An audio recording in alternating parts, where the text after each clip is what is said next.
సమస్య ఏదైనా సహాయం కావాలన్నా ఇక నుంచి తన మెయిల్ ఐడికి పంపాలని విద్య ఐటీ శాఖ మంత్రి నారా లోకేష్ విజ్ఞప్తి చేశారు. రాష్ట్రం నలుమూలల నుంచి తమ సమస్యలు పరిష్కరించాలంటూ పంపుతున్న మెసేజ్లు పోటెత్తడంతో మంత్రి నారా లోకేష్ వాట్సాప్ ను మెటా బ్లాక్ చేసింది.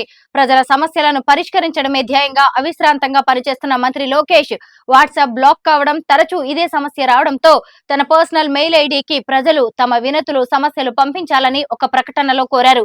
సాయం కోసం వచ్చే ప్రజలకు తన ఇంటి తలుపులు ఎప్పుడూ తెరిచే ఉంటాయని ఎన్నికలకు ముందే లోకేష్ ప్రకటించారు.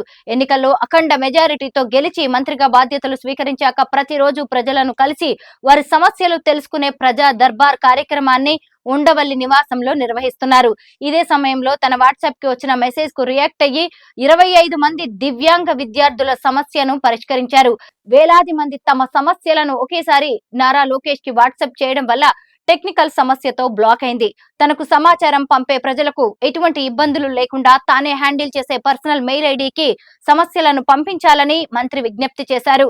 పాదయాత్రలో యువతకు తనను దగ్గరగా చేర్చిన హెలో లోకేష్ కార్యక్రమం పేరుతోనే ఈ మెయిల్ ఐడి క్రియేట్ చేసుకున్న మంత్రి తానే అందరి సమస్యలు నేరుగా అడ్రస్ చేస్తానని ప్రకటించారు.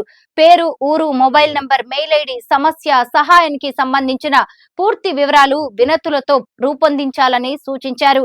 మెయిల్ చేస్తే తాను స్పందిస్తానని తెలిపారు. వాట్సాప్ తరచూ బ్లాక్ కావడంతో ప్రజలు పంపే మెసేజ్లు చూసే అవకాశం ఉండడం లేదని, దయచేసి అందరూ మెయిల్ ఐడికే వినతులు పంపించాలని మంత్రి నారా లోకేష్ ఒక ప్రకటనలో విజ్ఞప్తి చేశారు.